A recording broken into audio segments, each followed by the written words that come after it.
છાશવાળાનું જે બોટલ છે 80 રૂપિયાની છે ને 110 રૂપિયાનું કે બિલ બન્યું છે ને 8 રૂપિયા ટેક્સનું ને પ્લસ ડિલિવરી ચાર્જ. એ તો સમજ્યા હાલો, ડિલિવરી ચાર્જ ને ટેક્સ તો લાગે, તો 110 રૂપિયાનું બિલ કેવી રીતે બન્યું? 110 રૂપિયા તો અમારે તો મૂકવા પડે ને. એનું કારણ છે કે અમારે 30 રૂપિયા 30% તો આ લોકો અમારે કાપી દે, અમને પૂરેપૂરા 110 ના આપે. આ કંપનીવાળા કોન્ફરન્સમાં જ છે, વાત કરો ને એની યાર મેડમ. હા તો પૂછી જો એને. મને મેડમ બાત કરો, પ્રાઇસ હોય ને એ જ મને મળે પૈસા. मैडम बात करो रिटेलर से. जी सर. हाँ सर बोलिए. हाँ बोलिए मैडम. सर यहाँ पे जिसका प्राइस है ना वो 110 रुपए दिखा रहा है. वो 110 रुपया तो आप 30% तो हमारा काट लेते हो ना, हमको तो पूरा पैसा थोड़ी मिलता है 110 रुपया. जोमेटो और स्विगी दोनों में हमारा 30% पैसा काट लेते हैं. वो हमारी जो MRP है वही हमको पेमेंट मिलता है. आप तो अपना चार्ज लेते हो ना मैडम. ऑनलाइन ऑर्डर करेगा तो कस्टमर को अपना चार्ज लेते हो, मैं थोड़ी लेता हूँ.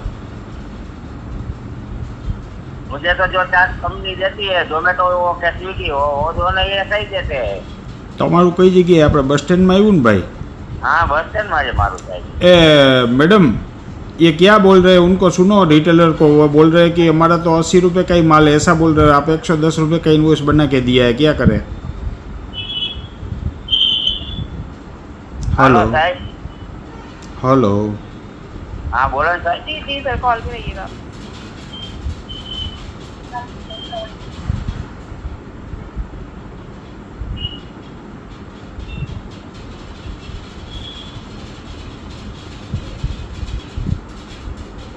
અને મોટાભાઈ બસ સ્ટેન્ડ વાળો માલ તો 174 રૂપિયામાં આવ્યો હતો. જોવો તો 110નું બિલ. તમારી આ કેટલાનું બિલ બન્યું જોવો તો? મારે બિલ ના બને ને, મારે તો ઓર્ડર એક્સેપ્ટ કરવાનો એ જ હોય. મારામાં રેટ કેવું કઈ ના આવે. મારે અચ્છા, એટલે કંપની રેટ સેટ કરે કે તમે કરો? હે, કોણ સેટ કરે આ રેટ? અમે રેટ સેટ કરીએ જ નહીં, કારણ કે આ કંપની જ કરતી હોય બધું. અમારે તો જે અમને અમારી જે MRP હોય ને એટલે તમને ટૂંકમાં 80 રૂપિયાની MRP હોય એટલે કંપની 80 રૂપિયા તમને આપે ને બાકીના પૈસા આ લોકો લઈ જાય, એવું થયું ને? તમે ઘેર બેઠા ઓનલાઈન મંગાવો એટલે આ લોકો તો એમનો ચાર્જ માંગે ને. અરે એ તો આપણે એનું બિલ આપી દીધું, એનું એક્સ્ટ્રા પૈસા આપ્યા 19 રૂપિયા. MRP તમે સમજો, MRP 80 રૂપિયા છે. બાઇક લઈને આવે, પેટ્રોલ બારે. અરે એનું બિલના પૈસા એક્સ્ટ્રા છે. સાંભળો, આ લોકો પછી પ્લસ તમે ઘેર બેઠા ઓનલાઈન વસ્તુ મંગાવો એ કમાતા હોય એટલે એની રીતે એ કરતા હોય. સાહેબ એના પૈસા અલગ છે. આ 175 રૂપિયાનું બિલ બન્યું, એમાં ટેક્સ બેક્સ બાદ કરો ને તમે, એ પૈસા અલગ. આ 80 રૂપિયાનો માલ જે છે ને એની અંદર 30 રૂપિયા. એ લોકોએ કઈ રીતે બિલ બનાવ્યું હોય ને એ તો હવે એમને ખબર હોય. આ મેડમ કોન્ફરન્સમાં છે, જરાક વાત કરો ને પ્લીઝ. એક પૈસા આ લોકો અમને 80 રૂપિયા આપે. આ મેડમ કોન્ફરન્સમાં જ છે, વાત કરો ને. કેવું છે, અમારે આટલો બધો ભાવ ના લઈએ. અમારે સ્વિગીમાં તમે જુઓ ને તો સ્વિગીમાં આ જ ભાવ લગાવેલો છે. જી मैडम, एक मिनट સાંભળો. જી मैडम, क्या बोल रहे हो? सर मैं आपको बताना चाहूँगी कि अभी आपके पास बॉटल रिसीव हो गई है कि आपके बटर मिल्क की? हाँ जी, है ना, सब कुछ है. आपको अभी मिल गई है बॉटल आपके पास? यहाँ बोतल मेरे को मिल गई है, मैंने पेमेंट भी कर दिया है, लेकिन पेमेंट आपकी कंपनी ने दुगना लिया है.